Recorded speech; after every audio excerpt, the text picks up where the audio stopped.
صباح الخير، صباح البحر وصباح الجو الحلو والهوايات الحلوة. شوفوا لي هالإطلالة شو حلوة. نحن وين؟ نحن بسوريا بمنطقة اسمها أم الطيور. حاليا الساعة يمكن شي 10 الصبح، نازلة اتسبح لأنه الطقس بجنن والبحر بجنن، وراح اخدكم تشوفوا شو راح نساوي بيومنا، فتابعوا الفيديو للأخير لحتى نشوف شو راح يصير معنا.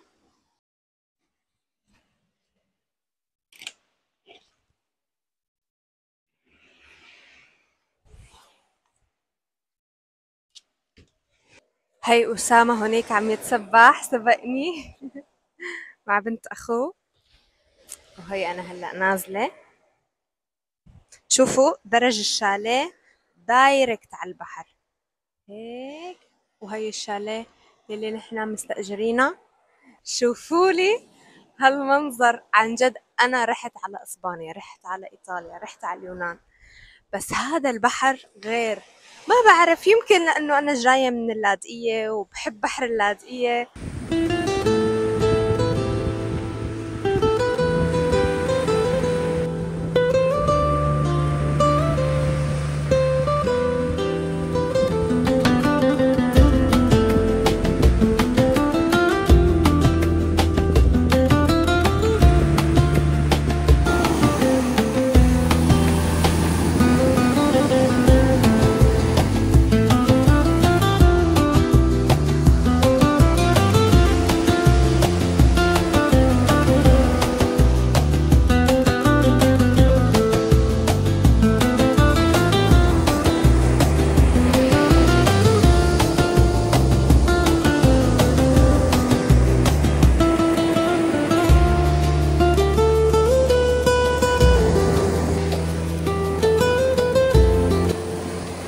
سبسكرايب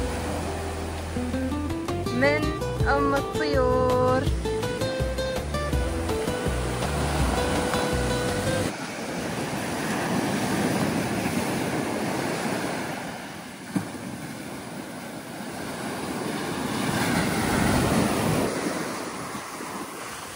والله يا قمر طالعة روحها. لا لا لا، طالعة روحها.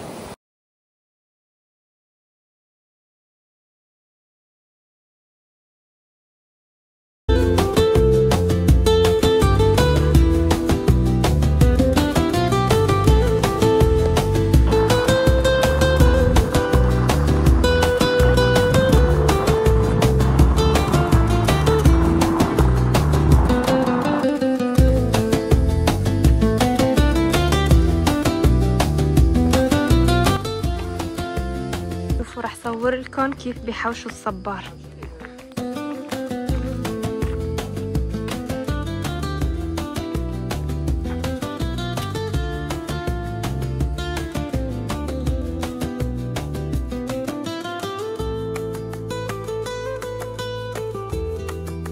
صباح الخير.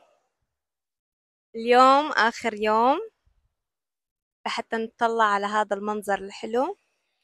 يوم راجعين على الشام، ورح صور لكم اسم الشاليه وموقعه لحتى إذا حابين تيجوا على أم الطيور. كتير كتير انبسطنا، والشاليه كان كتير نظيف وكتير حلو موقعه. يعني ما بعرف، صورت لكم إنه الدرج دايركت على البحر. رح الموقع مثل ما قلت لكم موجود بآخر أم الطيور. هون الشط بجنن، الشط رملي وكتير كتير حلو البحر وكتير نظيف.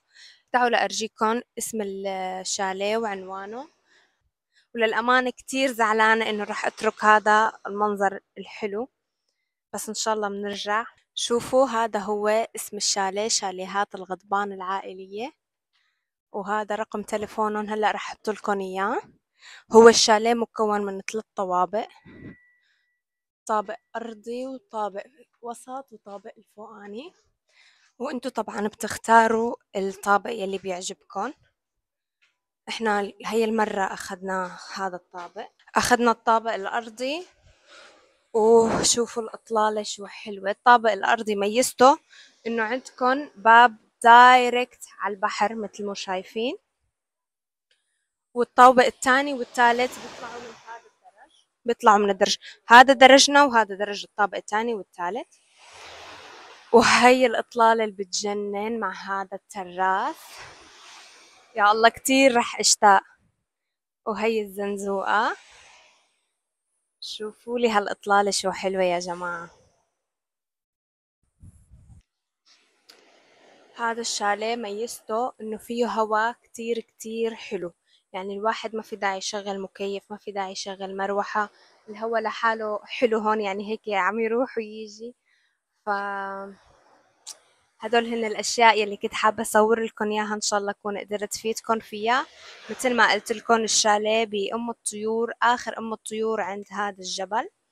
اسمهم شاليهات الغضبان العائلية، وهلأ رح احط لكم رقمهم. حاولنا قد ما فينا نقعد ايام هون بأم الطيور، وهلأ رح نرجع على الشام. لايك والسبسكرايب، وتحطوا لي كومنت اذا عجبكم المكان واذا حابين تيجوا عليه.